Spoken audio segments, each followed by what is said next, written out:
रब्बे काबा की बारगाह में दुआ है, मौला अपने हबीब साहिबे लौलाक सल्लल्लाहु ताला अलैहि वसल्लम के सदक़तु फैल हम तमाम हाज़रीन और सामीन को तू दमे वापसी तक हक कहने, हक सुनने और अपने हक वाले बंदों के दामन से वाबस्ता रहने की तौफीक नसीब फरमा। साथ ही बारगाह रब्बुल इज़्ज़त में दुआ है कि मेरे करीम इस साल दुनिया भर में जितने तेरे बंदों और बंदियों ने तेरे महबूब सल्लल्लाहु अलैहि वसल्लम की 12वीं और तेरे महबूब के महबूब सैयदना सरकारे गौसे आज़म की 11वीं शरीफ मनाया है, इन सब को दुनिया और आखिरत दोनों जहां में इसका बेहतर अज्र अता फरमा। आमीन सुम्मा आमीन। और हमारी क़यामत तक आने वाली तमाम नस्लों की गर्दन में सैयदना सरकारे गौसे आज़म की गुलामी का पट्टा डाल दे। आमीन। जो दर्स शहे बतहा ने दिया वो दर्स पुराना भूल गए। जो दर्स शहे बतहा ने दिया वो दर्स पुराना भूल गए। औरों को जगाना याद रहा, खुद होश में आना भूल गए। और बदल डाला है अब तो अपना अंदाज़े बयां हमने। क्या बात? बदल डाला है अब तो अपना अंदाज़े बयां हमने। क्या बात? नहीं तो बंद कर दी थी फरिश्तों की ज़बां हमने। मेरे प्यारे आका अलैहिस्सलातु तस्लीम के प्यारे दीवानों, खातून जन्नत हजरत फातिमा ज़हरा रज़ियल्लाहु ताला अन्हा की कनीज़ों, आप काफी देर से इस महफिल पाक में मौजूद हैं। अल्लाह तबारक व तआला आज की बरकत वाली रात में इस पाकीज़ा महफिल के सजाने वालों का सजाना और दूर दराज से हमारा और आपका यहाँ आना कबूल फरमाए। मेरे प्यारे आका अलैहिस्सलातु तस्लीम के प्यारे दीवानों, आपको आज का मरकजी खिताब इंशाअल्लाह औलादे गौसे आज़म आली जनाब सैयद अमीनुल कादरी साहब क़िबला से समाअत करना है।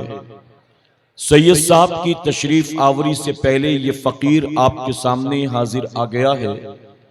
मैं आप तमाम से गुजारिश करूंगा कि जिस्म के साथ जहन को हाजिर रखकर मेरी एक एक बात को सुनने के साथ आप समझने की भी कोशिश करें। आप में से जिन हजरात ने पहले मेरा बयान कहीं सुना होगा या सोशल मीडिया पर मेरी कोई क्लिप या वीडियो देखी होगी, वो लोग ये बात अच्छी तरह से जानते हैं कि मैं जज्बाती तकरीर नहीं करता, बल्कि मैं इस्लाही तकरीर किया करता हूं। इसलिए मैं गुजारिश करूंगा कि आपको मेरी तकरीर में नारे लगाने का मौका तो नहीं मिलेगा, लेकिन बहुत सारी बातें सीखने का मौका आपको जरूर मिलेगा। तो आप सीखने वाला जहन बनाकर बैठेंगे तो इंशाअल्लाह खाली हाथ नहीं जाएंगे, बल्कि बहुत कुछ साथ लेकर जाएंगे इंशाअल्लाह। अभी हमारे नकीब साहब कह रहे थे कि मजमे में बहुत से ऐसे लोग हैं जिनके सरों पर टोपियां नहीं हैं। ये बात मैं अक्सर यूपी, बिहार, झारखंड, वेस्ट बंगाल यहां के जलसों में जरूर कहता हूं। मेरे प्यारे आका अलैहिस्सलातु तस्लीम के प्यारे दीवानों, उलमा की मौजूदगी में बहुत माजरत के साथ ये तल्ख बात शुरू में ही मैं कहना चाहूंगा। हमारे यहां खासतौर पर यूपी, बिहार, वेस्ट बंगाल, झारखंड वगैरह में हर गांव का अपना एक एक सालाना जलसा हुआ करता है। कहीं सालाना जलसा नहीं होता तो दस्तारबंदी का जलसा होता है, कहीं 11वीं शरीफ में प्रोग्राम होते हैं, कहीं 12वीं शरीफ में प्रोग्राम होते हैं, कहीं माह रजब में गरीब नवाज की निस्बत से प्रोग्राम होता है, कभी माह मुहर्रम में शोहदाए करबला के नाम पर महफिल सजती है। यानी हम सुन्नियों के यहाँ साल भर जलसे जुलूस का सिलसिला जारी रहता है। आज आपके गांव में है, कल 25 किलोमीटर कहीं और होगा, परसों 40 किलोमीटर कहीं और होगा। मेरे प्यारे आका अलैहिस्सलातु तस्लीम के प्यारे दीवानों, कभी कभी ऐसे जलसों में भी हमारा जाना होता है जहां कमेटी वाले हमसे कहते हैं कि हजरत हमारा इस साल का जलसा 45वां सालाना जलसा है, कहीं कहते हैं 38वां सालाना जलसा है, कहीं कहते हैं 22वां सालाना जलसा है। यानी जलसे तो 48 साल से, 40 साल से, 22 साल से, 15 साल से होते चले आ रहे हैं। लेकिन माजरत के साथ कहूंगा, जलसे में आने वालों के हालात देखकर लगता है कि 15 साल से जिस गांव में मुसलसल जलसा हो रहा है, उस गांव वालों को अब तक ये भी पता नहीं है कि जलसे में आने का तरीका क्या होता है, जलसे में कैसे जाया जाए। जब हमें यही नहीं पता है तो बाकी बताइए 15 साल जलसे में हमने सीखा क्या होगा, हमने क्या हासिल किया होगा। मेरे प्यारे आका के प्यारे दीवानों, कहीं कहीं में जाता हूं, उलमा की मौजूदगी में ये बात दर्ज करूंगा, कहीं कहीं में जाता हूं तो मुझसे कहते हैं कि 45वां जलसा है, और फिर हमारी जमात के बड़े बड़े उलमा का नाम लिया जाता है कि हमारे यहाँ फला भी आ चुके हैं, फला भी आ चुके, फला भी आ चुके, फला भी आ चुके, बड़े बड़े उलमा के नाम गिनाते हैं। और फिर मैं पूछता हूं कि मुझे क्या तकरीर करना है, यहाँ के मामलात हालात मुझे बताएं। तो कहते हैं आपको हजरत शराब पर बोलना है, आपको नमाज पर बोलना है, आपको हुकूक वालिदैन पर बोलना है, आपको जहेज पर बोलना है, आपको सूद पर बोलना है, हमारे यहाँ लड़कियां भाग रही आपको इस पर बोलना है, आपको पर्दे पर बोलना है, हमारे यहाँ तलाक बहुत हो रहा है, आपको मियाँ बीवी के हुकूक पर बोलना है, हमारे यहाँ लोग उलमा का एहतराम नहीं करते, आपको उलमा पर बोलना है। यानी उस 45वें जलसे में मुझे 45 टॉपिक दिया जाएगा कि इन उन्वानात पर बोलना है। तो मैं उससे सवाल करता हूं कि मुझसे पहले आप जिन उलमा के नाम गिना चुके, आखिर उन्होंने आकर क्या किया है? सारा कुछ 45 साल का मुझे ही बोलना है, तो फिर उन लोगों ने क्या किया अब तक, आप बताइए। मेरे प्यारे आका के प्यारे दीवानों, बुरा मत मानिएगा, हम सुन्नियों के यहां जलसों की कोई कमी नहीं है, लेकिन इस मजमे में जो हजारों की भीड़ जमा है, इस हजारों की भीड़ में अगर किसी एक को खड़ा करके पूछा जाए कि वजू में कितनी बातें फर्ज हैं, तो माजरत के साथ कहूंगा मेरी कौम का जवान इस आसान से और बेसिक क्वेश्चन का भी जवाब नहीं दे सकेगा। गलत तो नहीं कह रहा हूं मैं, मेरे प्यारे आका के प्यारे दीवानों। अब आप सुने, हमारे उलमा ने इन जलसों की जो बुनियाद रखी थी, इन जलसों का जो आगाज किया था, उसकी तारीख क्या है, रीजन क्या है।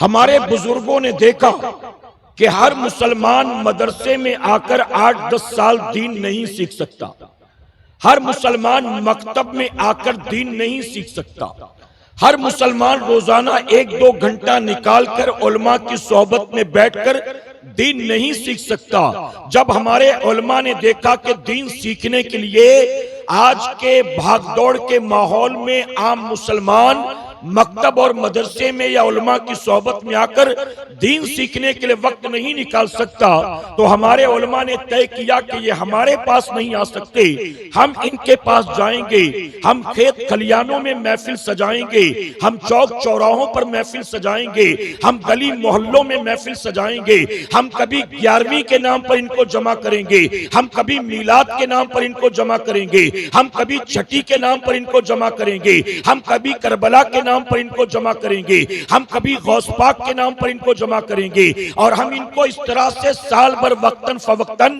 जमा करेंगे। ये हमारे पास दीन सीखने नहीं आ सकते, हम इनको जलसों में जमा करके जलसों के जरिए दीन सिखाने की कोशिश करेंगे।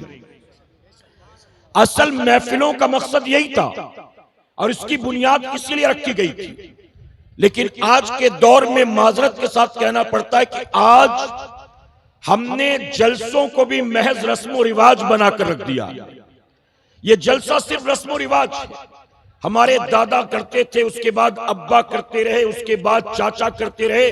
अब 18 साल से हम लोग नौजवान गांव के मिलके कर रहे हैं। बस बाप दादा ने जो रस्में शुरू की थी हम उसी को कंटिन्यू कर रहे हैं। मैं बहुत तल्ख अंदाज में माजरत के साथ कहना चाहूंगा, हमें जो कमेटी वाले बुलाते हैं जलसों में तकरीर करने के लिए, और जिन जलसों में कौम के लाखों रुपए खर्च कर दिए जाते हैं, हमने खुद अपनी आंखों से देखा, ना कमेटी वालों के सर पर टोपी होती है, ना कमेटी वालों के चेहरे पर दाढ़ी होती है। बल्कि एक तल्ख जुमला और आप सुन लें, इस वक्त यहां मिंबर पर उलमा मौजूद हैं, लेकिन हमने देखा जब मुझ जैसा कोई मेहमान बाहर से आए, सैयद अमीनुल कादरी साहब जैसा मेहमान कोई बाहर से आए, तो बाहर से आने वाले मेहमान की शॉल पोशी, गुल पोशी और इस्तकबाल के लिए इतने उलमा मौजूद हैं। किसी आलिम को नहीं बुलाया जाता, एक दाढ़ी मुंडे लखपति को बुलाया जाता है उलमा की गुलपोशी करने के लिए।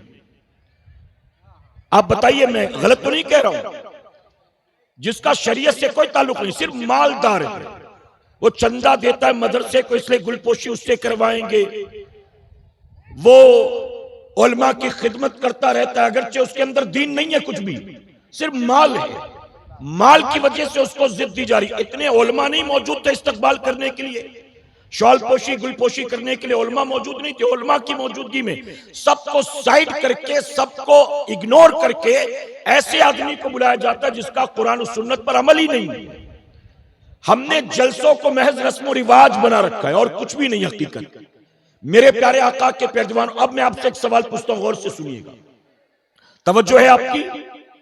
एक रिपोर्ट के मुताबिक आप गूगल पर, चैट जीपीटी पर, ग्रोक पर, जहां ढूंढना चाहें सर्च कर लें, एक रिपोर्ट के मुताबिक पूरी दुनिया में हर 24 घंटे के अंदर 1,70,000 इंसान मरते हैं। कितने मरते हैं? 1,70,000 वर्ल्ड वाइड, हर 24 घंटे में। अब आप मुझे बताएं दिल पर हाथ रखकर, हर 24 घंटे में जब पूरी दुनिया में 1,70,000 इंसान रोजाना मर रहे हैं, ऐसे में हम कल रात जिंदा थे, आज भी जिंदा हैं, क्या हमारा अपना कोई कमाल है? जी, कल रात सांसें चल रही थी, आज भी चल रही हैं। कल दिल धड़क रहा था, आज भी धड़क रहा है। कल रात खून की रवानी रगों में जारी थी, आज भी खून की रवानी रगों में जारी है। कल भी आंख, नाक, हाथ, पांव, जिस्म के आज़ा काम कर रहे थे, आज भी ये सब के सब एक्टिव हैं, काम कर रहे हैं। आप मुझे दिल पर हाथ रखकर बताएं, इसमें क्या हमारा अपना कोई कमाल है? आप कहेंगे नहीं, हमारा कोई कमाल नहीं। अगर कल जिंदा थे, आज भी जिंदा हैं। कल सांसें चल रही थी, आज भी चल रही हैं। कल दिल धड़क रहा था, आज भी धड़क रहा है। तो मानना पड़ेगा मुसलमानों, अपना कोई कमाल नहीं है, बल्कि सिर्फ अल्लाह का करम है।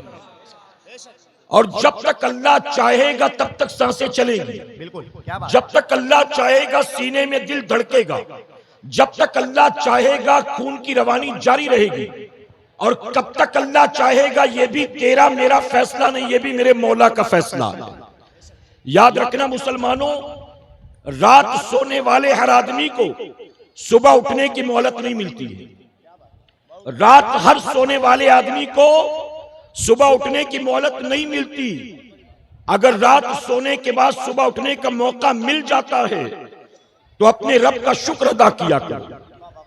उठते बैठते, चलते फिरते, सोते जागते, खाते पीते, अपने रब का शुक्र अदा करो। जितना हो सके रब का शुक्र अदा करो। और मेरे प्यारे आका के प्यारे दीवानों, जो अल्लाह की नेमतों पर अल्लाह का शुक्र अदा करता है, अल्लाह का वादा है, अल्लाह उससे नेमत को छीनता नहीं। जो जितना शुक्र गुजार होता है, अल्लाह नेमत में उतनी बरकत अता फरमाता है। आपको इस साल अपने गांव का ये जलसा मिल गया, ये जलसा तो अगले साल भी होगा इंशाअल्लाह। बताइए, होगा ना? उसके बाद भी होगा, उसके बाद भी होगा। लेकिन आप मुझे बताएं, क्या हमें इसके बाद अगला जलसा अटेंड करने की मोहलत मिलेगी? इसकी कोई गारंटी है? कोई गारंटी नहीं है। मेरे प्यारे आका के पैरजवानों, ये हमारे साथ जो बैठे मिंबर पर, अक्सर इनमें से वो लोग हैं जो प्रोग्राम्स करते रहते हैं, मुसलसल सफर करते रहते हैं। मैं आपको अपनी बात बताऊं, जब मैं कहीं तकरीर करने के बाद किसी इज्तिमा या प्रोग्राम को अटेंड करने के बाद वहां से निकलता हूं रेलवे स्टेशन या एयरपोर्ट जाने के लिए, 4 घंटे का डिस्टेंस है, गाड़ी के अंदर मैं अकेला और ड्राइवर। मैं ड्राइवर से कहता हूं कि पिछली सीट पर मैं लेट कर सोता हूं, जब स्टेशन या एयरपोर्ट आए तो मुझे उठा दीजिएगा। ड्राइवर कहता है कि ठीक है। अब पीछे वाली सीट पर मैं लेट गया, वो रोड पर अकेले गाड़ी ड्राइव कर रहा है। अब सोते वक्त मुझे इस बात का अंदाजा नहीं है अब मेरी आंख एयरपोर्ट पर खुलेगी कि कब्र में खुलेगी, मुझे नहीं पता है। उसकी वजह के रोजाना रोड एक्सीडेंट्स में कितने लोग मारे जाते हैं। हम भी मुसलसल सफर करते हैं, हम खुद देखते हैं कि सड़कों के किनारे कितने लोग पड़े होते हैं। रात के अंधेरे में किसी बाइक वाले को ट्रक वाला उड़ाकर चला गया और उसे कोई पूछने वाला नहीं है। जब तक लोगों को पता चलेगा तब तक तो खून बह चुका होगा, सांसें थम चुकी होंगी। ऐ मुसलमानों, जो ये लोगों के साथ हो रहा है हमारे साथ नहीं हो गया क्या इसकी कोई गारंटी है? कल हमारे साथ क्या होगा क्या हम जानते हैं? इसलिए मेरे प्यारे आका के पैरवानों, मैं उलमा की मौजूदगी में आपको ये दावत देता हूं, ये मौके जिंदगी में बार बार आया नहीं करते। ऐसी महफिलें मिल जाएं, अपने रब का शुक्र अदा किया करो और ऐसी महफिलों में आया करो, भागा मत करो।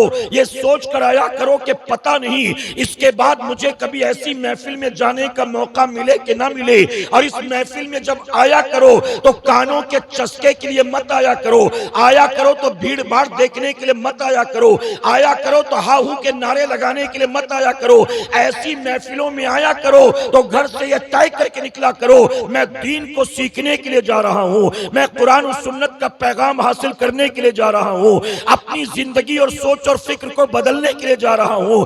ऐसी महफिलों में भीड़ का हिस्सा बनने के लिए ना आया करो, अपनी आखिरत को संवारने की नीयत से आया करो। अब जो लोग यहां मौजूद हैं मैं उनसे अर्ज करूंगा, सिर्फ जलसे में टोपी पहनना सुन्नत नहीं कि इज्तिमा में मेरे आका दस्तरख्वान पर भी टोपी पहनकर बैठते थे, कभी नंगे सर नहीं। वॉशरूम में टॉयलेट में नंगे सर नहीं जाते थे, हुजूर की सुन्नत है सर ढांक कर जाना। बाजार में सर खुला करके नहीं जाते थे, सर ढांक कर जाते थे। मैदाने जंग में भी सर ढांक कर जाते थे। आप बताइए, हम जलसे में आते हमें पता नहीं कि आने का तरीका क्या है। मेरे प्यारे आका के पैरवानों, ये किसी दुनियादार की महफिल नहीं है, ये सारी कायनात के मालिको मुख्तार की महफिल है। और इस महफिल के बारे में हम सुन्नियों का अकीदा है, तवज्जो है आपकी, इस महफिल के बारे में हम सुन्नियों का अकीदा है, जहां जिक्र रिसालत मआब होता है, जहां जिक्र रिसालत मआब होता है, वहां पे सांस भी लेना सवाब होता है, वहां पे सांस भी लेना सवाब होता है। और आपने ये भी सुना होगा ना, सुना होगा आपने ये भी सुना है, आप हर आशिक के घर तशरीफ लाते हैं, कभी मेरे भी घर में हो चरागा या रसूल अल्लाह। क्या बात। और हमारे बुजुर्गों ने कहा, जाओ हुजूर के नाम की महफिल सजती है, हुजूर खुद तशरीफ लाया करते हैं। अगर हमारा ये मानना है कि ऐसी महफिलों में रसूलुल्लाह खुद आते हैं, तो मेरे प्यारे आका के पैरवानों, जरा हम भी तो ऐसी महफिल में मुअद्दब बनकर आया करें। ऐसी महफिल में अल्लाह तौफीक दे तो बावजू आओ, अल्लाह तौफीक दे तो हुजूर की सुन्नत वाले लिबास पहन कर आओ, अल्लाह तौफीक दे अमामा नहीं है तो कम से कम टोपी पहन कर आओ। लेकिन ऐसी महफिल में जो जितना मुअद्दब होता है, अल्लाह उसे उतना ज्यादा इनाम अता फरमाता है। मेरे प्यारे आका के पैरवानों, तवज्जो है कि नहीं आपकी? ये दरमियान में लोग चल फिर रहे, मुझे नहीं पता कि क्या रीजन है, अपनी जरूरत के तहत जा रहे होंगे, फिर आ जाएंगे इंशाअल्लाह। बहरहाल कोई बात नहीं, जितने लोग बैठे हैं उनकी तवज्जो है मेरी तरफ। मेरे प्यारे आका अलैहिस्सलातु तस्लीम के पैरवानों, इस साल हमने जो हुजूर सल्लल्लाहु अलैहि वसल्लम का मिलाद पाक मनाया, आप जानते हैं ये हमारी जिंदगी का सबसे बड़ा दिन है। जो गुजरा ये सबसे बड़ा दिन, हमारी जिंदगी का सबसे बड़ा इवेंट, हमारी जिंदगी का सबसे बड़ा फेस्टिवल। हमसे पहले जो गुजर गए उन्हें 1500 साला ईद मिलादुन नबी की तारीख न मिली। क्या बात। हमारे बाद जो कयामत तक आएंगे उन्हें 1500 साला ईद मिलादुन नबी की तारीख नहीं मिलेगी। ये अल्लाह का हम गुनाहगारों पर कितना बड़ा करम और एहसान कि कि उसने हमें हमारी जिंदगी में अपने महबूब सल्लल्लाहु अलैहि वसल्लम के 1500 साला ईद मिलादुन नबी की तारीख अता की, और साथ ही मेरे करीम का हम पर यह करम हुआ कि सिर्फ उसने तारीख अता ही नहीं की बल्कि उसने ये तारीख मनाने की तौफीक भी अता फरमाई। तौफीक भी। क्या बात, बहुत उम्दा हुजूर। अच्छा, तवज्जो है ना आपकी? मैं एक बात दर्ज करता हूं, बहुत गौर से सुनिएगा। मेरे प्यारे आका के फिर दीवानों, मैं पूरे हिंदुस्तान में यह बात कहता हूं और अपनी कौम के जवानों को मुतमईन करता हूं, यहां जितने भी मेरी कौम के जवान बैठे मुतमईन हो सुनकर मेरी बात को। अगरचे हम फितनों के दौर में पैदा हुए, अगरचे हम फितनों के दौर में पैदा हुए, लेकिन ये मेरे रब का हम पर बेपनाह करम और एहसान है। अल्लाह ने हमें चकड़ालवियों के घर में पैदा नहीं किया, अल्लाह ने हमें बोचालियों के घर में पैदा नहीं किया, अल्लाह ने हमें मिर्जाइयों के घर में पैदा नहीं किया, अल्लाह ने हमें कादियानियों के घर में पैदा नहीं किया, अल्लाह ने हमें शियाओं बोरियों खोजाओं के घर में पैदा नहीं किया, अल्लाह ने हमें नाम निहाद अहले कुरान और नाम निहाद अहले हदीस के घर में पैदा नहीं किया। अल्लाह का हम पर बेपनाह करम और एहसान, अल्लाह ने हमें और आपको अहले सुन्नत वल जमात में पैदा फरमाया है। और मैं डंके की चोट पर कहता हूं, शुरू से लेकर अब तक जितने औलिया पैदा हुए, जितने सूफिया पैदा हुए, किसी बातिल फिरके में एक भी वली पैदा नहीं हुआ, बल्कि जितने वली पैदा हुए अल्लाह ने सारे वली अहले सुन्नत में पैदा फरमाए। और जानते सारे वली अहले सुन्नत में क्यों पैदा हुए? सारे वली अहले सुन्नत में क्यों? उसकी वजह यह है कि अल्लाह का वली क्या बात, बेईमानों के घर में पैदा नहीं होता, अल्लाह का वली ईमान वालों के घर में पैदा होता है। आप बताइए, किसी फिरके में कोई गौस है? किसी फिरके में कोई ख्वाजा है? किसी फिरके में कोई मखदूम है? किसी फिरके में कोई मजजूब है? कोई नहीं। ऐ सुन्नियों, अपनी किस्मत पर नाज करो, अल्लाह ने हमें और आपको गौसो ख्वाजा की जमात में पैदा फरमाया है। क्या बात, जिस जमात में गौसो ख्वाजा पैदा हुए, हम वहां पैदा हुए। मेरे प्यारे आका के प्यारदीवानों, अब एक बात और अर्ज करूंगा। मैं कुछ अहम अहम बातें बता रहा हूं। यहां बहुत से लोग मुंबई में रहते होंगे, कुछ बेंगलोर में, कुछ दिल्ली में, कुछ सऊदी में। एक मर्तबा 12वीं शरीफ के मौके पर मैं तकरीर कर रहा था बॉम्बे में। मैं था, नूरानी मियाँ भी उसमें थे। मेरी तकरीर हो रही थी, फिर हजरत तशरीफ लाने वाले थे। तो मेरी तकरीर के दरमियान 12वीं शरीफ का प्रोग्राम था, मिलाद शरीफ की महफिल। गौर से सुनना, यह जिंदगी भर काम आने वाली चीज है। मैं तकरीर कर रहा था, दरमियाने तकरीर एक चिट्ठी आई। उस चिट्ठी में सवाल लिखा हुआ था, हमारे मदरसे के बच्चे भी सुन लें। चिट्ठी में सवाल लिखा था कि ये मुसलमान जो 4 अलग अलग फिरकों में बट गए, ये जो 4 अलग अलग फिरके बन गए मुसलमानों में, कोई हनफी है, कोई शाफई है, कोई हम्बली है, कोई मालिकी है, क्या कयामत में भी ऐसे 4 अलग अलग काउंटर लगा होगा कि ये हनफियों का काउंटर है, ये शाफियों का काउंटर है, ये मालिकियों का, ये हम्बलियों का? क्या 4 अलग अलग ऐसे काउंटर लगे होंगे? अच्छा, उसने कहा जो 4 फिरके, हालांकि ये 4 फिरके नहीं है, ये 4 स्कूल ऑफ थॉट है, ये 4 फिका के फील्ड है, ये 4 मजहब है फिका के, ये 4 फिरके नहीं है। लेकिन चूंकि सवाल करने वाला किसी बातिल फिरके से ताल्लुक रखता था, उसने ये कहा। अब 10 सेकंड के लिए, मैंने पढ़ा नहीं था कभी, ये मैंने कभी उलमा से सुना नहीं था। 10 सेकंड के लिए मैं ब्लैंक हो गया, लेकिन मिंबर रसूल पर मौजूद हूं, जिम्मेदारी के साथ ये बात कहूंगा। सुनियो, मेरा अपना तजुर्बा है कई सालों का। 10 सेकंड के लिए सवाल को पढ़कर मैं ब्लैंक हुआ, लेकिन अल्लाह तबारक ताला कभी अपने महबूब के चाहने वालों को रुसवा नहीं फरमाता है। आप YouTube पर सर्च करके देखें, आपको पता चलेगा हमारे उलमा से दुनिया के किसी मुल्क में और किसी भी हिस्से में और किसी भी फिरके वाले से और किसी भी उन्वान पर जब भी मुनाजरा हुआ है, तो ये या तो हारे हैं या तो भागे हैं। अल्लाह ने हमेशा कामयाबी गौसे आजम के गुलामों को अता फरमाया है। क्या बात, नारे तकबीर भाई, जोर से नारे रिसालत, फैजाने गौसे आजम, मसलके आला हजरत। 10 सेकंड के लिए, 10 सेकंड के लिए मैं ब्लैंक हो गया कि मैं इसका क्या जवाब दूं।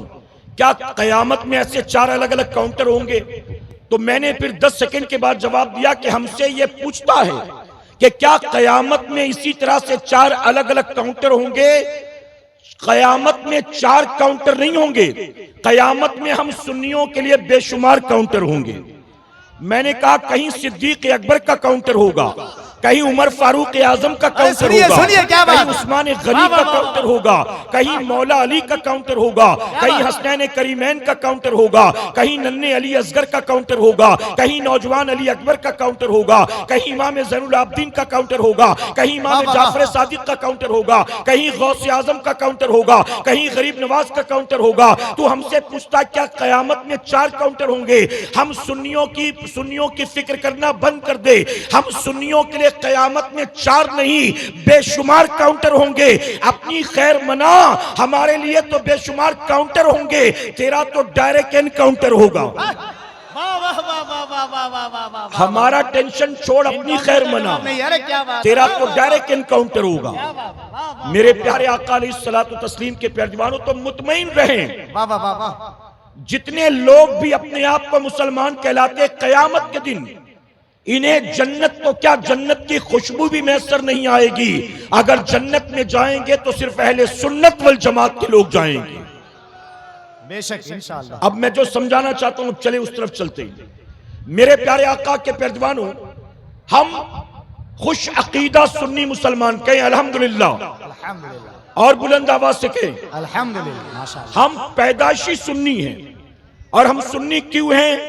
क्योंकि अब्बा भी सुन्नी, दादा भी सुन्नी, परदादा भी सुन्नी, नाना भी सुन्नी, वालिदा भी सुन्नी। हम चूंकि खानदानी सुन्नी हैं, इसलिए हम सुन्नी बाई बर्थ हैं।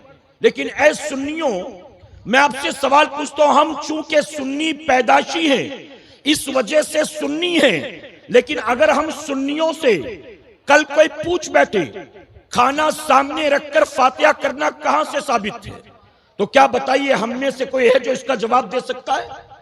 मैं उलमा की बात नहीं कर रहा हूं, मैं जो मिंबर पर जलवा फरोज है इनकी बुजुर्गों की बात नहीं करता। उसकी वजह यह है, सवाल पूछने वाला हमारी जमात के उलमा के पास नहीं आता, वो हमारी जमात के जोहला को तलाश करता है। उसको ज्ञान देने के लिए आलिम नहीं चाहिए, उसको ज्ञान देने के लिए रस्म रिवाज वाला सुननी चाहिए। अगर कल कोई हमसे पूछे कि खाना सामने रखकर फातिहा करना कहां से साबित है, हम में से कितने लोग हैं जो इस सवाल का जवाब दे देंगे? हमसे अगर कोई पूछे मजार पर जाकर चादर चढ़ाना ये बुखारी और मुस्लिम में कहां लिखा है, हम में से कितने लोग हैं जो इसका जवाब दे देंगे? हमसे कोई पूछे खड़े होकर सलातो सलाम पढ़ना ये कहां से साबित है, हम में कितने हैं जो इसका जवाब दे देंगे? हमसे अगर कोई पूछे कि घर पर 12वीं के मौके पर झंडा लगाना ये कहां से साबित है, ये चाइना के बल्ब और लाइट लगाना ये कहां से साबित है, ये 11वीं का जुलूस निकालना ये कहां से साबित है, ये औलिया का उर्स मनाना ये कहां से साबित है, आपके खानदान के मरहूमीन का तीजा करना, कुरान ख्वानी करना, 8वां 10वां करना, 40वां बरसी करना ये कहां से साबित है? ऐ सुन्नियों मुझे जवाब दो। हमारे यहां जलसों की कोई कमी नहीं है, लेकिन जलसे साल भर सुनने के बाद भी अगर अकायदे अहले सुन्नत नहीं, मामलात अहले सुन्नत के ताल्लुक से भी हमसे कोई सवाल पूछ बैठे, हमारे पास सवाल का जवाब मौजूद नहीं है। आप जानते हैं आज मुसलमानों की पोजीशन क्या है? एक इस्लामिक ऑर्गेनाइजेशन ने इंडियन मुस्लिम्स के ऊपर एक सर्वे किया। इस्लामिक ऑर्गेनाइजेशन ने इंडियन मुस्लिम्स पर एक सर्वे किया। हिंदुस्तान में कितने मुसलमान रहते हैं? 140 करोड़ हिंदुस्तानियों में तकरीबन 20 करोड़, 22 करोड़, 25 करोड़, 28 करोड़ मुसलमान हैं।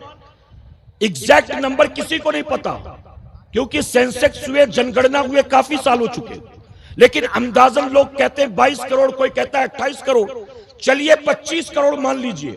तवज्जो से सुनिएगा, 140 करोड़ हिंदुस्तानियों में 25 करोड़ इंडियन मुस्लिम्स पर एक इस्लामिक ऑर्गेनाइजेशन ने सर्वे किया।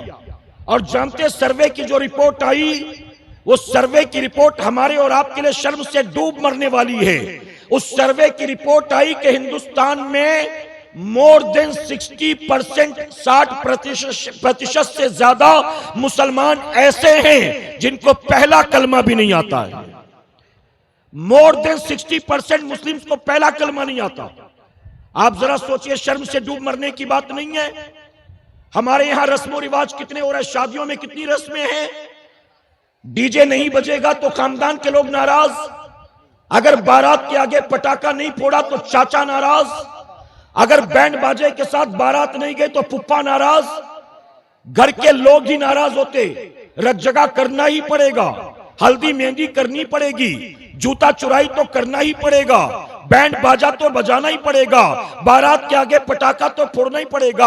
आप बताइए, जिनका दीन से कोई ताल्लुक नहीं है, हमने उनको दीन से ज्यादा मजबूती से पकड़ रखा है। जिसका दीन से कोई ताल्लुक नहीं है, हमने उसी को माज़अल्लाह असल दीन समझ रखा है, और हम ये सारी चीजें सख्ती से अमल करते हैं। लेकिन मेरे प्यारे आका के प्यारेवानों, आप मुझे दिल पर हाथ रखकर जवाब दें, एक लड़की की जब शादी होती है, एक लड़के की जब शादी होती है, तो बेटा या बेटी की शादी में माँ बाप के कितने अरमान होते हैं। पूरी जिंदगी भर की कमाई लगा दी जाती है, औकात से ज्यादा माल खर्च किया जाता है। अपने लड़के या लड़की की शादी करने के लिए उम्र भर की कमाई को झोंक देते हैं, तरह तरह के खाने बनाए जाते हैं, डेकोरेशन किया जाता है, वीडियो शूटिंग वाले को बुलाया जाता है, नाच गाने की महफिलें की जाती है, हल्दी मेहंदी का प्रोग्राम किया जाता है। रग जगह के नाम पर दूल्हे की भाभी, दूल्हे की बहन, दूल्हे की मां नाचती नजर आती है। हम ये सारी चीजें तो करते हैं, लेकिन आप मुझे बताएं, शादी करने से पहले क्या बेटी को बिठाकर उसकी मां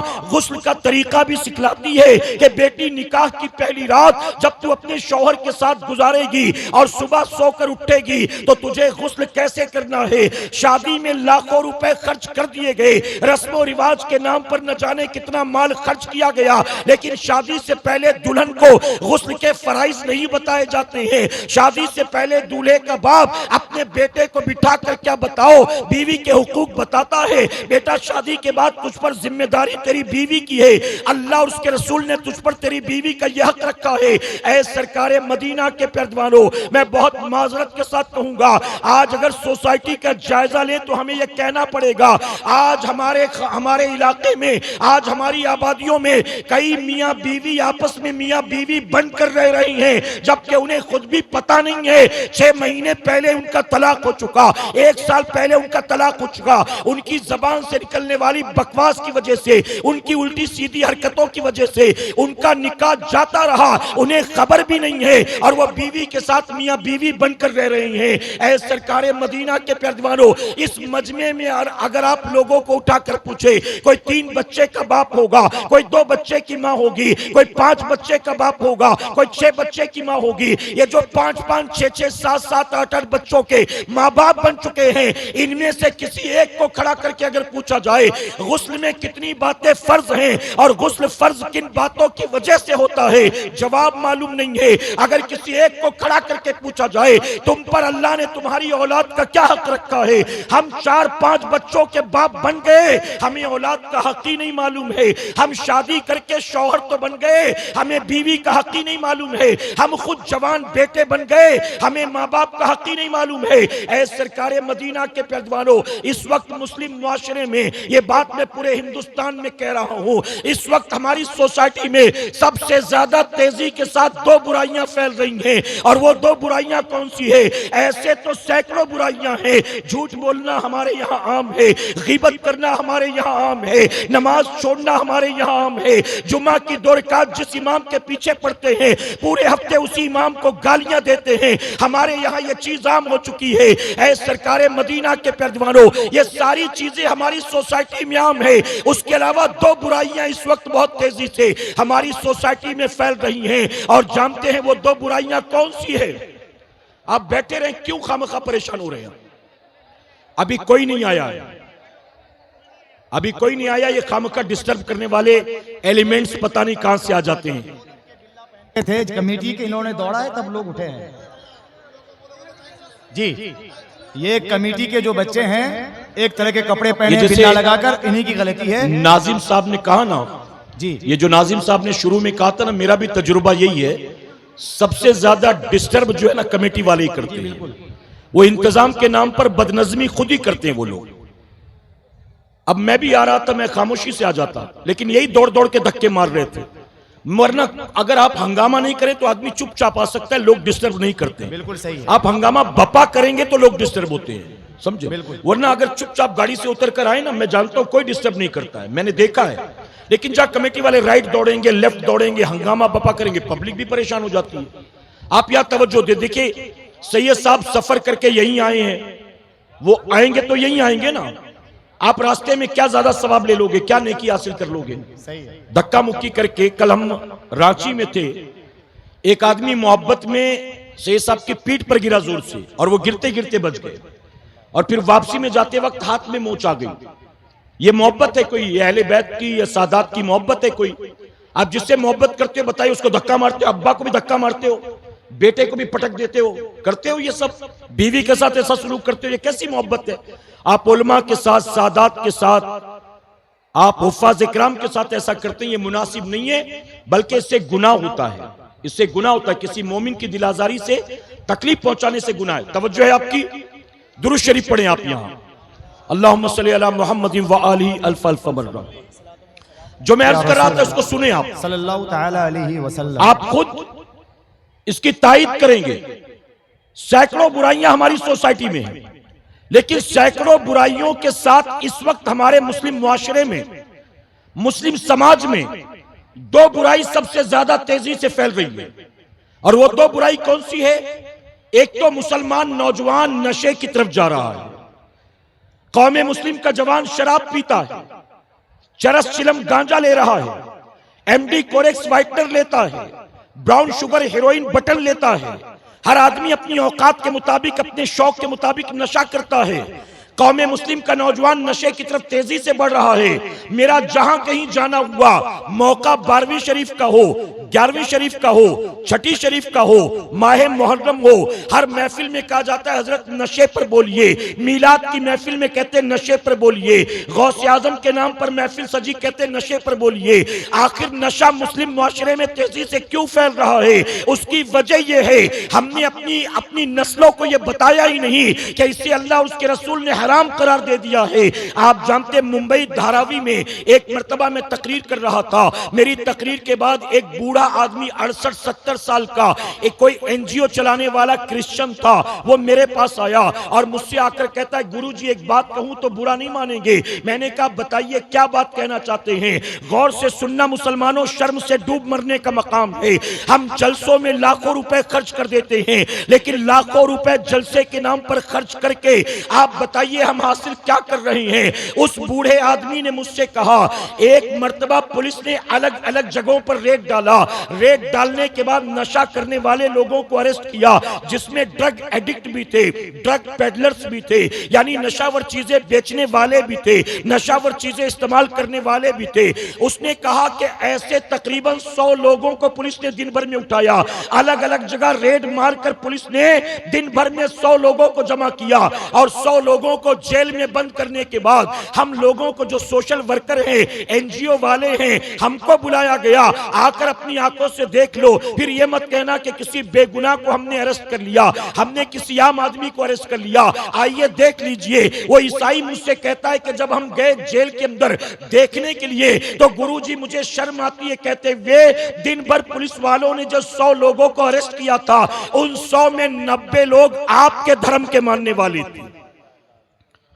आप बताइए, जिस बुराई का दरवाजा अल्लाह और उसके रसूल सल्लल्लाहु अलैहि वसल्लम ने 1450 साल पहले बंद किया, आज उस बुराई के दरवाजे पर सबसे ज्यादा अगर कोई आपको दिखाई देगा तो मुसलमान दिखाई देगा।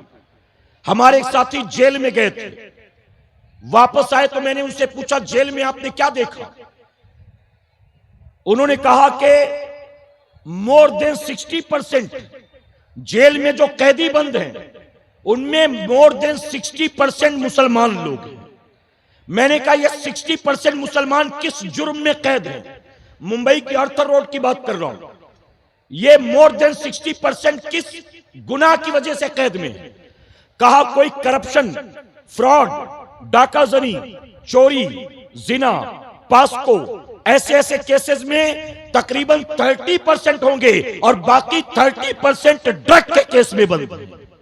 ड्रग के केस में मुंबई जैसे, गुजरात जैसे, सूरत जैसे शहरों के हालात क्या जानते हो?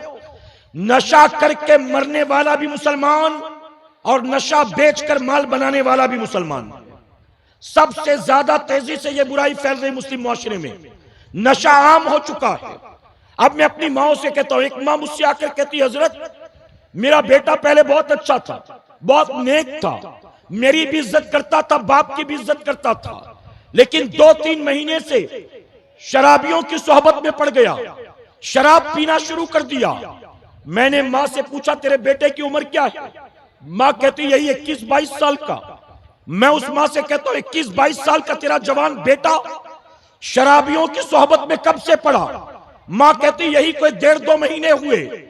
मैं उस मां से कहता हूं, तेरे बेटे के शराबी होने का रोना रोऊं कि तेरी मां होने का रोना रोऊं? अरे तू कैसी मां है? 9 महीने तूने अपनी औलाद को पेट में पाला, अपनी जान को दांव पर लगाकर तूने उसको जन्म दिया, 2 साल तक सीने से लगाकर तूने उसको रगों का खून दूध में मुंतकिल करके पिलाया, तूने उसके राल, नाक, थूक, पेशाब, पैखाने, उल्टी को साफ किया, तूने उंगली पकड़कर चलना सिखाया, लुकमा बनाकर खाना सिखाया, तूने तोतली जबान को बोलना सिखाया। मैंने कहा तू कैसी माँ है? अरे 22 साल तक बेटा तेरे साथ था, 22 साल में तू नमाजी न बना सकी और 2 महीने की दोस्ती ने शराबी बना दिया। सारा कसूर औलाद का है, मां बाप का कोई कसूर नहीं। आज बेटा कहां जाता है मां को खबर है, आज बेटियां कहां जाती मां को खबर है। आज हमारी कौम का जवान तेजी के साथ नशावर चीजों की तरफ बढ़ रहा है। और दूसरी बुराई, हमारी कौम की बच्चियां बेहया, बेगैरत, बेशर्म, बेपर्दा और ऐसी नफ्स की गुलाम बन गई कि हमारी कौम की बच्चियां अब किसी से भी इश्क का पेच लड़ा लेती हैं और किसी का भी हाथ पकड़ लेती हैं। न रंग देखती है, न नस्ल देखती है, न जात देखती है, न बिरादरी देखती है, न हसब नसब देखती है। बस चेहरा पसंद आ गया, कपड़ा पसंद आ गया, वाइट बॉडी पसंद आ गई, अब कोई भी हो हाथ पकड़कर उसके साथ भाग जाती है। ऐ सरकारे मदीना के प्यारदीवारों, क्या बताइए हमारी सोसाइटी में ये 2 बुराइयां तेजी से नहीं फैल रही हैं? हमारी कौम का जवान नशावर चीजों का आदी बन रहा है और मुसलमानों की बच्चियां गैरों के साथ भाग रही हैं। ऐसे में क्या हमारी और आपकी कोई जिम्मेदारी नहीं बनती? इन जलसों को महज कानों के चस्के का सबब न बनाएं, इन जलसों को कौम को एजुकेट करने के लिए इस्तेमाल करें। इन जलसों के जरिए कौम को एजुकेट करो, दीन की बातें उन तक पहुंचाओ। हुजूर गौसे आजम, तवज्जो है आपकी, सैयदना सरकार गौसे आजम पैदाइशी वली है, मां की कोख से वली बनकर पैदा हुए। सुना है कि नहीं आपने? विलायत के बहुत से अलग अलग दर्जात, विलायत के तमाम दर्जात में यह सबसे ऊंचा दर्जा। बंदा वली बाई नेचर होता है, वली बाई बर्थ होता है, मादरजात वली होता है। हुजूर गौसे आजम पैदाइशी वली और तन्हा वो वली है गौसे आजम जो मां की कोख से 18 पारों के हाफिज बनकर पैदा हुए। आपने सुना है कि नहीं ये बात? 18 पारों के हाफिज बनकर पैदा हुए गौस पाक। जब पूछा गया कि 18 पारे कहां याद किए, कहा मां के शिकम में।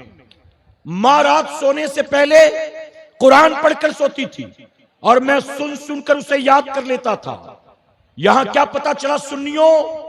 यहां पता चला हमल के वक्त औरत जो कुछ करती है पेट में पलने वाले बच्चे पर उसका असर हुआ करता है। अगर कुरान की तिलावत करके सोएगी तो बच्चे पर असर होगा, अगर फिल्में ड्रामे देखकर सोएगी तो बच्चे पर असर होगा। आज आप बताएं, अगर सूरज ग्रहण होता है, चांद ग्रहण होता है, आपके गांव देहात में आपने देखा होगा, अगर घर में कोई लड़की या कोई औरत प्रेग्नेंट हो, हमल से हो, तो घर की बड़ी बूढ़ियां उसको कमरे में बंद कर देती हैं, खिड़की दरवाजे बंद, पर्दे खींच दिए जाते हैं। अगर कहीं घर में कोई सुराख है तो उसमें भी कपड़ा ठूंस दिया जाता है। क्यों? उनसे पूछो वजह क्या है, तो कहते हैं सूरज ग्रहण लगा है, चांद ग्रहण लगा है, पेट में पलने वाले बच्चे पर इसका असर होगा। आप बताइए, हजारों मील की ऊंचाई पर चांद और सूरज है और वो भी निकला नहीं है, उसको ग्रहण लग गया है। जब चांद और सूरज हजारों मील की ऊंचाई पर है, उसको ग्रहण लग गया हो और मां के कोख में बच्चा है, जमीन में गोद में नहीं है, कोख में है, हजारों मील ऊंचाई पर मौजूद चांद और सूरज का जब कोख में पलने वाले बच्चे पर असर हो सकता है, वही मां अगर प्रेगनेंसी में, वही मां अगर हमल के दौरान रोजाना बैठकर 2-4 फीट की दूरी पर रोजाना 9 महीने तक टीवी देखेगी, सीरियल देखेगी, ड्रामा देखेगी, फिल्में देखेगी, तो क्या कोख में पलने वाले बच्चे पर असर नहीं होगा? जब माएं कुरान पढ़कर सोती थी तो बेटा अब्दुल कादिर जिलानी होता था। क्या बात है, वाह वाह जब वाह वाह माएं वाह। कुरान पढ़कर सोती थी तो बहुत उम्दा बेटा अताए रसूल सुल्तानुल हिंद होता था। क्या बात जब माएं कुरान पढ़कर सोती थी तो अपनी मां की कोख से 14 पारे के हाफिज बनकर ख्वाजा बख्तियार काकी पैदा होते थे, महबूब इलाही निजामुद्दीन औलिया पैदा होते थे। जब माएं नेक होती थी, वजू करके अपनी औलाद को दूध पिलाती थी, तो उनका दूध पीने वाले बेटे शेरे मैसूर टीपू सुल्तान होते थे। और आज जब हमल के दौरान माएं सीरियल देखेंगी, ड्रामा देखेंगी, हर वक्त मोबाइल पर लगी रहेंगी, इसकी स्टोरी, उसका इंस्टाग्राम, इसका फेसबुक, इसका यूट्यूब, जब दिन रात यही करेंगी हमल में, तो इनकी कोख से पैदा होने वाला ना गाजी होगा, ना नमाजी होगा, या तो यूट्यूबर पैदा होगा, या तो टिकटॉकर पैदा होगा, या तो पबजी चैंपियन पैदा होगा, या तो लूडो किंग पैदा होगा, या तो आईपीएल के चक्कर में नमाज कजा करने वाला होगा, या तो नचनिया गवैया होगा, या तो चरसी गंजेड़ी होगा। और यही वजह है, जब तक माएं नेक थी, अल्लाह उनकी पाकीज़ा कोख से औलाद भी नेक अता करता था। और जब से माओ का अखलाक और किरदार तबाह बर्बाद हो गया, उनकी कोख से अब कोई नेक पैदा नहीं होता। अब तो नचनिए गवैये, शराबी, जानी, जुआरी पैदा होते हैं, अपनी ही मां को आंख दिखाने वाले, अपने ही बाप को डराने धमकाने वाले। ऐ सरकारे मदीना अलैहिस्सलातु तस्लीम के पैरवानों, हुजूर गौसे आजम 18 पारों के हाफिज बनकर पैदा हुए। आपको सुनकर ताज्जुब होगा, आज तक आपको यह करामत किसी ने नहीं बताया होगा। आपको सेब वाला वाकया तो बताया गया, 12 साल की डूबी कश्ती को निकाला यह बताया गया, मुर्दे को जिंदा कर दिया यह बताया गया। आपको गौस पाक की यह करामत नहीं बताई गई होगी। आज सुन ले इस मिंबर से गौस पाक की करामत को। गौस आजम मां की कोख से 18 पारों के हाफिज बनकर पैदा हुए और बाकी जो 12 पारे बचे थे, वो 12 पारे भी मकतब में किसी उस्ताद ने याद नहीं कराया है, वो भी आपकी वालिदा सैयदा फातिमा ने आपको याद कराया। अपने बेटे को पूरा हाफिज़े कुरान गौसे आजम की मां ने बनाया। वाह वाह वाह वाह। आज हमारा बेटा दस्तरख्वान पर खाने बैठे, क्या कभी मां कहती बेटा बिस्मिल्लाह तो पढ़ ले, बेटा हाथ को धो ले, सुन्नत है रसूलुल्लाह की। खाने के बाद अल्हम्दुलिल्लाह कह दे बेटा। क्या बताइए, मां ये तरबियत दे रही है औलाद को? फिर मुआशरा तबाह नहीं होगा तो क्या होगा? गौसे आजम ने 18 साल की उम्र तक, तवज्जो है ना आपकी? अब मैं 10 मिनट में अपनी बात मुकम्मल करता हूं। बातें बहुत सारी हैं, एक महफिल में सब कुछ बयान करना मुमकिन नहीं। 10 मिनट का मौका मुझे और दे, इजाजत है आपकी? हुजूर गौसे आजम शहरे जीलान में 18 साल की उम्र तक तालीम हासिल करते रहे। 18 साल के हुए मां से इजाजत लेकर शहरे बगदाद गए। बगदाद के मदरसे अरबिया निजामिया में 8 साल मजीद तालीम हासिल की। गौसे आजम ने 26 साल तक तालीम हासिल की है। कितने साल तक? 26 साल तक। आप सोचिए, मां की कोख से वली बनकर पैदा हुआ, 18 पारों के हाफिज बनकर पैदा हुआ, फिर भी मकतब में जाएं, मदरसे में जाएं, उलमा की सोहबत में बैठे, दीन की किताबें पढ़ें।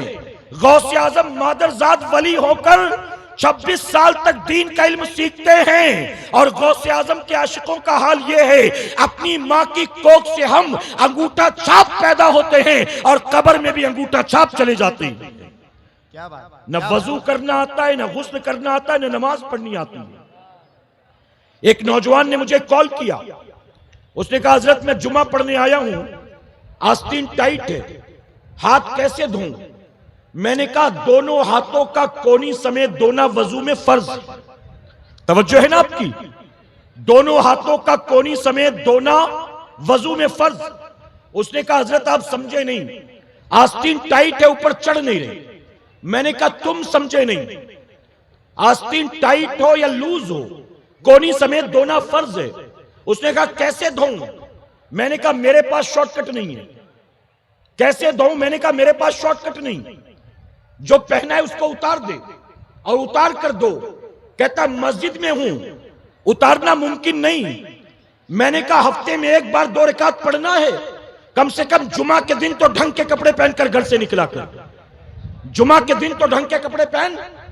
जुमा के दिन भी आएंगे नमाज पढ़ने जींस टी शर्ट पहनकर, और वो भी ऐसा कपड़ा पहनेंगे। भैया आप बैठे रहे ना, आप बैठे रहे, आप सब बैठे रहे। देखिए मैं देख रहा हूं शुरू से अदब के ये जो खिलाफ है। सामने बैठे ना बहुत तवज्जो से सुन रहे हैं आप। बिल्कुल बिल्कुल। ये मुझे लगता है कि जो शौक रखने वाले हैं, जो शऊर रखने वाले हैं, वो सब आगे आकर बैठे हुए माशाअल्लाह। बिल्कुल बिल्कुल। अल्लाह आप सबको इसका बेहतर अजर अता फरमाए। आमीन सुम्मा आमीन। आप बैठे सुने।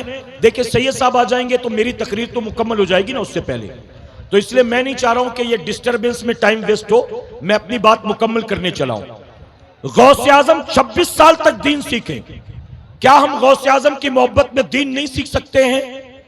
जी, दीन सीखने की कोशिश करो, उलमा का एहतराम करो, अइम्मा का एहतराम करो, हुफ्फाज इकराम का एहतराम करो और दीन सीखने की कोशिश करो। दीन के मामले में कोई कोताही, कोई काहली, कोई सुस्ती, कोई टाल मटोल, कोई बहानेबाजी नहीं। दीन सीखो ताकि मौत आने से पहले कम से कम हम इस काबिल हो जाएं कि कुरान सही से पढ़ सके, नमाज सही से पढ़ सके, गुस्ल सही से कर सके। मेरे प्यारे आका के प्यारे दीवानों, अब आखिरी बात दर्ज करूंगा, इजाजत है आपकी। गौसे आजम फरमाते हैं, इसे याद रखना जाने से पहले, गौसे आजम फरमाते बेनमाजी को मुसलमान के कब्रिस्तान में दफन मत करो। बेनमाजी को मुसलमानों के कब्रिस्तान में दफन मत करो।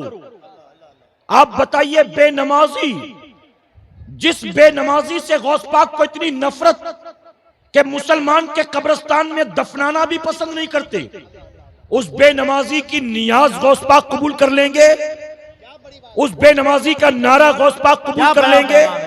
उस बेनमाजी का तोहफा गौस पाक कबूल कर लेंगे? क्या बात है? अरे बेनमाजी मुसलमान के कब्रिस्तान में दफनाया जाए, जब गौसे आजम को यह पसंद नहीं तो याद रखना तू कितना भी गौसे आजम से मोहब्बत के दावे कर ले, अगर तू गौसे आजम के नाना की आंखों को सजदा करके ठंडक नहीं पहुंचाता है तो तेरा ये दावे करना कयामत में तेरे लिए कोई फायदेमंद साबित नहीं होगा। अगर गौसे आजम से प्यार है तो ये तय कर लो, गौसे आजम के नाना की आंखों को ठंडक पहुंचाएंगे और 5 वक्त नमाज की पाबंदी करेंगे। कहें इंशाअल्लाह।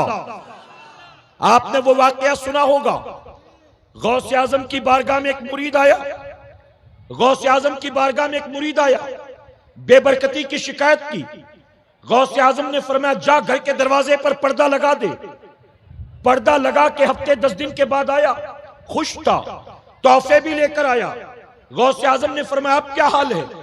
उसने कहा वो दिन है, आज का दिन है, अल्लाह ने बहुत बरकत अता की, काम धंधा वही है, इनकम भी उतनी है, खर्चा भी उतना ही है, कोई तब्दीली नहीं, लेकिन पहले उतने में बचता नहीं था, मुश्किल से गुजारा होता था। अब उतने में ही अल्लाह ने बहुत करम किया, बहुत बरकत अता की। फिर जानते हो मुरीद ने क्या पूछा?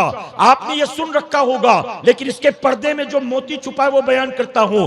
गौसे आजम के मुरीद ने कहा हुजूर रोजी में बरकत का घर के पर्दे से क्या ताल्लुक है? तो गौसे आजम ने फरमाया तू नमाजी, तेरे बीवी बच्चे नमाजी, तेरे घर में अल्लाह रहमत भी उतारता था, बरकत भी उतारता था, लेकिन राह चलते बेनमाजी की नजर तेरे घर के अंदर पड़ती थी।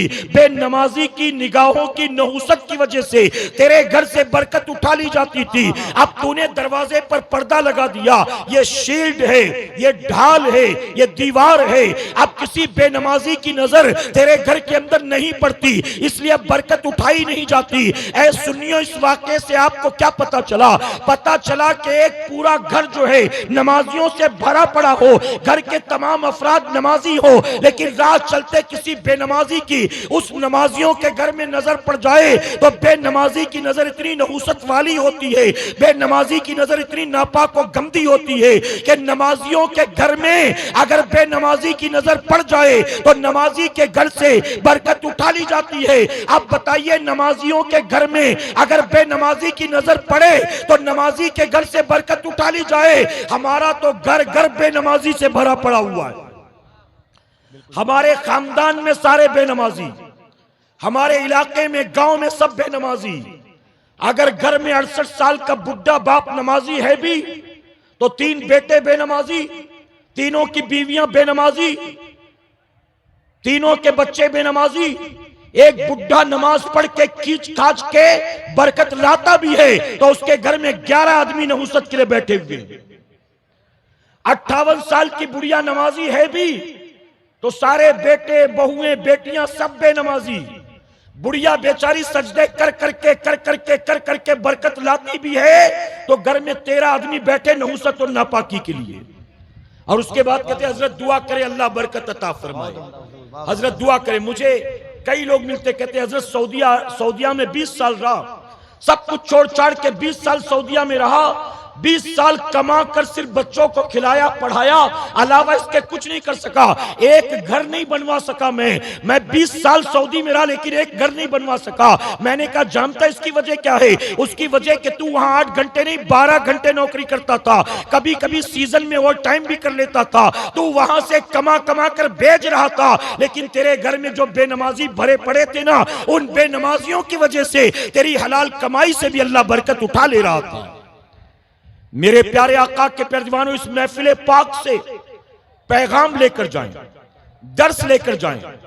महज रस्म रिवाज वाले सुन्नी ना बने, इल्म और अमल वाले सुन्नी बनने की कोशिश करें। बहुत बड़ा पैगाम। इन जलसों को कानों के चस्के का सबब ना बनाएं, इन जलसों को महज भीड़ भाड़ जमा करने का जरिया ना बनाएं, इन जलसों को सिर्फ कमेटी का नाम चमकाने का सबब न बनाएं, इन जलसों को सिर्फ बड़े बड़े मुकर्रिरीन को बुलाकर यह बताने का जरिया ना बनाए कि मैंने तो इसको बुलाया, तुमने किसको बुलाया।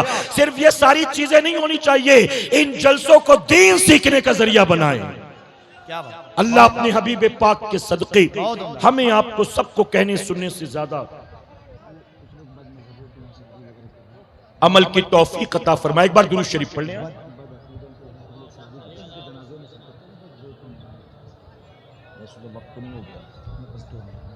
एक बार दुरूद शरीफ पढ़ लें आप। अल्लाहुम्मा सल्ली अला मुहम्मद व आलिही अल्फ अल्फ मर्रा। मेरे प्यारे आका अलैहिस्सलातु तस्लीम के प्यारे दीवानों, जहां से मैंने बात शुरू की थी फिर वहीं ले जाकर खत्म करूं, मुझे हुक्म दिया गया है। तो मैंने सबसे पहले क्या बात बताया था कि उठते बैठते रब का शुक्र अदा करो। अल्लाह ने हमें अहले सुन्नत वल जमात में पैदा फरमाया है, कहे अल्हम्दुलिल्लाह। और मैं उलमा की मौजूदगी में एक बात कहूंगा, गौर से सुनिएगा। अगर कोई गैर मुस्लिम अजान सुनकर खड़े हो जाए, अजान का एहतराम करे, मस्जिद को देखे तो मस्जिद की दीवार को चूम ले, मस्जिद को देखे तो हाथ जोड़कर खड़ा हो जाए। अगर कोई गैर मुस्लिम औरत मगरिब के बाद फजर के बाद बच्चे को गोद में लेकर इमाम साहब से दम करवाने के लिए आए, अगर कोई अल्लाह के वली के उर्स में गैर मुस्लिम पहुंचे, चादर चढ़ाए, दुआ भी मांगे, मन्नत भी मांगे, ये सब कुछ करे, आप बताइए ये सब कुछ करने के बाद क्या वो मुसलमान बन जाएगा? जी, मुसलमान बनेगा? नहीं। ये सब कुछ करने के बाद भी वो रहेगा वही का वही जो उसका मजहब है। मजार चूम लेने से मुसलमान नहीं बनता, मस्जिद की दीवार को चूम लेने से मुसलमान नहीं बनता, पानी दम करा के पिला लेने से मुसलमान नहीं बनता, वो मुसलमान नहीं बनेगा। लेकिन तुम उलमा से पूछो अपने बारे में, अगर तुम किसी बुत के सामने 1 सेकंड के लिए खड़े हो जाओ अकीदत और मोहब्बत में, तुम्हारा ईमान बचेगा? अगर मान लीजिए वालिद साहब बीमार हैं, आपने दुआ भी की, आपने मन्नत भी मांगा, आपने चादर भी चढ़ाई, लेकिन आराम नहीं हुआ। आपका कोई ईसाई दोस्त है, क्रिश्चियन दोस्त है, वो कह रहा है मैं जा रहा हूं फला चर्च पर सैटरडे के दिन या संडे के दिन, मैं फला चर्च में जाने वाला हूं, तुम्हारे बाप की तरफ से लाओ 50 रुपए दो, एक मोमबत्ती जला देता हूं, हो सकता है कि तुम्हारे अब्बा को आराम हो जाए। आपने इस नियत से उसको 50 रुपए दे दिए, मैं तो नहीं जाता लेकिन ले जा तू, जला देना अगर तू चाहता है। और आपने एक सेकंड के लिए भी सोचा, हो सकता है कि वहां मोमबत्ती जलाने से अब्बा को आराम हो जाए, तो मेरा क्या जाना है। अब उलमा से पूछो, ऐसे में अल्लाह को छोड़कर किसी गैरुल्लाह की तरफ आपने यकीदा मंसूब किया, हो सकता है कि चलो नारियल पेश कर देने से, एक अगरबत्ती जला देने से, एक मोमबत्ती जला देने से, चंद लम्हों के लिए हाथ जोड़कर खड़े हो जाने से अगर मुझे फायदा हो जाता है तो इसमें नुकसान क्या है। उलमा से पूछो, क्या शरीयत ने इस बात की इजाजत दी है। मैं फतवा नहीं देता, लेकिन मैं पूछता हूं, क्या शरीयत ने इस बात की इजाजत दी। मेरे प्यारे आका के पैगंबरों, ईमान बहुत ही नाजुक शय का नाम है। मेरे नबी ने मिसाल देकर फरमाया था, कयामत की निशानियों में से यह भी एक निशानी है, तलवार की तेज धार पर चलना आसान होगा, ईमान बचाना मुश्किल हो जाएगा। आग को हथेली पर लेकर चलना आसान होगा, ईमान बचाना मुश्किल हो जाएगा। आप बताइए, आग को हथेली पर लेकर चलना आसान है? आसान है? नबी ने फरमाया ये आसान, ईमान बचाना इससे मुश्किल। और बता दूं मैं आपको, अब बात आई है तो ये उलमा भी सुन लें। एक रिपोर्ट के मुताबिक, ये जो नौजवान पढ़े लिखे बैठे वो सुने, एक रिपोर्ट के मुताबिक आने वाले 60 साल के बाद, एक रिपोर्ट के मुताबिक आने वाले 60 साल के बाद दुनिया में 60% एथिस्ट लोग होंगे, नास्तिक होंगे। आज दुनिया में सबसे ज्यादा आबादी ईसाइयों की है। किसकी है? क्रिश्चियंस की। उसके बाद सेकंड नंबर पर कौन सा मजहब है जी? इस्लाम है। सेकंड नंबर पर कौन सा है? लेकिन 60 साल के बाद नंबर 1 पर एथिस्ट होंगे, नास्तिक, जो ना अल्लाह को मानते हैं ना किसी गैरुल्लाह को, किसी को भी नहीं, सबको छोड़े बैठे होंगे 60 साल के बाद। तब तक तो हम और आप जा चुके होंगे।